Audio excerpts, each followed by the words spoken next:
something about yourself. Hello, my name is Pauline Amelinckx. I'm your Boholana Belgian, from, of course, the beautiful province of Bohol.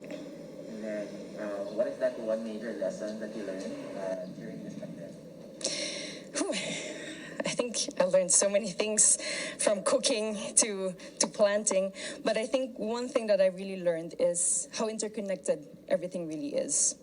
From the animal world to the human world, from communities, inter-province, and I think that just reminds me of the fact that we all play a part in fighting this pandemic and that we can all rise together. Well, if you win the crown, how will you help your community? I would want to be a spokesperson and a rallying point to bring people together in meaningful conversation, together look for solutions. And I think that with this platform of influence, that's something I can really do. I'm also excited to find out, Yeah. so if given a chance to promote to the world a spot, whether man-made or natural in Bohol, what would it be? I would have to choose the Lobok River Cruise. The Lobok River, I don't know if you've tried it. I hope that you've had. You tried it? So hopefully then you agree with me. The Lobok River Cruise is really one of the more amazing things that you can do in Bohol. It's not just good food, it's not just you being on that river cruise, but it allows you to interact with the locals in dance and in song. And every time I'm there, I always make it a point for me to dance at tinikling with the locals, even though I risk getting my feet hurt with the bamboo. But it's really one of the things I would want everyone to know about here in Bohol. What is one thing that you think young people should focus on? At the moment, it's really staying strong and continuing their dreams of educating themselves, even during these pandemic times. We all are having a hard time, but that doesn't mean that our dreams, our passions are canceled. They're just on hold, and I think that they all need to have hope in their hearts to continue what they're dreaming on and to somehow make their dreams still come true. Thank you. Thank you too. What does a woman has to have to be considered as empowered? All right. That's actually a very good question, and it's a question I have asked myself also countless of times, especially on this journey ever since I dipped my toes into the world of pageantry. But I think a few essential things that a woman needs to be considered empowered is that she is self-aware, that she knows herself, that she embraces herself too, that she knows not only her strengths, her weaknesses, but also her vulnerabilities. And it's that last part, her vulnerabilities, which I first had a lot of difficulty with embracing, because if you accept that you are vulnerable, you're somehow putting yourself out in the open and you are exposing yourself to possible hurt, or yes, actually possible hurt. And that is scary sometimes. But being able to do that actually makes you a more empowered woman as well. And that's something I've learned actually over the past few months during the pandemic. Second thing, I've already said that you have to embrace everything about you. These are your strengths, your weaknesses, your vulnerabilities. And with knowing those things also comes the acceptance of you as a person, that you still need to grow and that you allow yourself that space to grow. Because when you allow yourself that space to grow, there are so many different life skills that you'll be learning along the way. And all those different life skills in your journey, in your own story, will make you an empowered woman. So don't ever stop exploring yourself, exploring what you want in life, and just go out there and dip your toes into it and just try. And if you fail, church to experience na lang na. And a fourth thing that I would like to also share is that you have to know your value. I've come to realize lately that everything about us has value. Our dreams, our emotions. And when we embrace that value of ourselves, the opinions of other people start to matter a lot less. And when the opinions of other people start to matter less, that's when we allow ourselves to grow to our maximum potential, knowing what we need to work on and knowing what our strengths really are. And those are just a few things that I would like to impart on everyone. Of course, there's a lot more. And adding on to what Ms. Joanne said is to also just focus on yourself. This is not a competition. Like, me being competitive towards another person. It's us being competitive towards ourselves. To effectively present the best version of myself, I commit to speak, act, and live my life truthfully and honestly.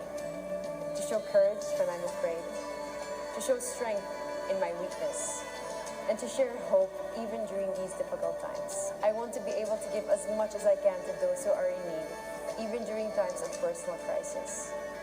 And to present and show the best version of myself also means that I have to continuously work on becoming better first.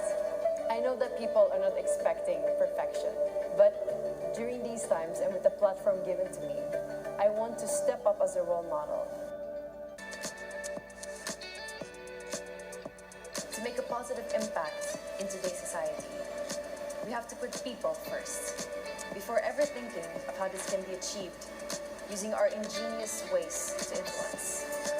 Perfection and excellence do not emanate from within, but they can be realized through hard work and dedication, which we selflessly offer. It's not just about the results, and it's definitely not just about how many followers you have on social media, but it's about creating a persistent initiative towards change and progress. It's about making our best effort to reach out to the people around us by consistently holding the line while preserving integrity, faith, You're and so justice. grateful with their support. To be honest, did you expect to have this kind of warm reaction or reception from a lot of fans? Because they are seeing something in you and that they think you could be the next Miss Universe Philippines. It's actually very uplifting and very heartwarming. I didn't expect many people from outside of Bohol to know me, and to actually feel the love and support of people who barely know me it really raises my spirits, and it gives me more hope and more encouragement to just keep doing my best, keep doing what I'm doing, and work on becoming, it might be cliche, but work on becoming the best version of myself. I have to be honest with you. Ever since you submitted or you made your intentions known that you would be applying for this year's inaugural pageant, we have been keeping an eye on you. Kasi alam mo, lagi nila sinasabi, oh, siya yung girl na nakatalo kay Gazzini back in 2017. So, when you get that kind of description, para kahit wala ka pang gawin, nakabahan na kami. Oh, ano meron dito sa kanya? Diba? So, how do you feel when you get that kind of reaction? Well, I wish that I would be referred to or given a description other than that, because I don't want it to seem like Gazzini's efforts or Gazzini's performance somehow was less, because if you were there during Miss Bohol 2017, you would see that her performance was also on point. And I don't want anything or anyone to think of her performance in a not as bright light if I'm given that description. But then again, well, if people support me and if that's their way of showing support, then well, I'm still open to that, and I welcome that with open arms. There, Yeah, right? yeah. So what do you consider your greatest strength that can help you in your journey, not Okay. just for the Miss Universe Philippines crown, but the Miss Universe Philippines crown itself? And on the same vein, what are your weaknesses that you think can hinder you from reaching your goal, and how are you working on it? Okay. One of my greatest strengths, I think, is my commitment. My commitment to myself to always become better and to always learn something new along the way. But also my commitment to be able to serve with a heart and to continuously want to do something with purpose and with meaning, so that I can use the talents that God has given me to be able to try and make a difference out there. And I think that's something that I really want to try and I really want to do. So I think my sense of commitment is a great strength that I find in myself that could be useful for this.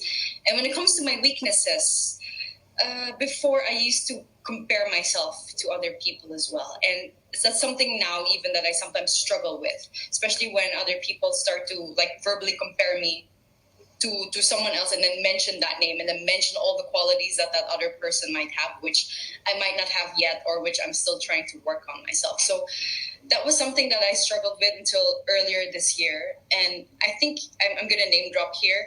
It was Catarina Rodriguez's answer during Miss World Philippines that actually also made a switch in my mind, because she said that this is not a competition among me and the other girls. This is just a competition between me and myself. And when she said that, parang light bulb moment also for me, because she really hit it on point. And I realized, oh man, no, I shouldn't be looking at it as a competition between me and someone else. It should always be between me and who I was yesterday. And I think that that's a weakness that I'm slowly trying to overcome every day, to always just work on myself and know what my weaknesses are, what my strengths are, and to always keep working on that. Hi, Pauline. I'm curious. Oh, wait, let me flash that. Hi, Pauline. I'm curious about your advocacy, and I would like to clarify things lang, that if that is okay. Since you said that you wanted to advocate for the conservation of marine life through arts, how exactly can art help? Producing artwork, although very beautiful, will not reduce the amount of plastic, save the animals. So how can art make a physical and significant difference? So maybe she's asking for a tangible solution. Oh, sure. Yeah. Parang ganon.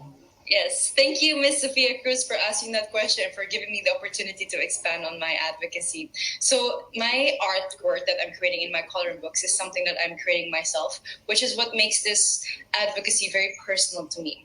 And my artworks are actually just different marine creatures with a bit of trivia next to them, so that the kids get acquainted with those different marine creatures as well, in the hopes that my art and the trivia that's related to it somehow creates a spark in them that will make them want to protect those marine creatures, that would make them appreciate them, and that would make them want to care for the environment that those marine creatures live in, so that they somehow, through my art, learn to value nature and value the marine life around them.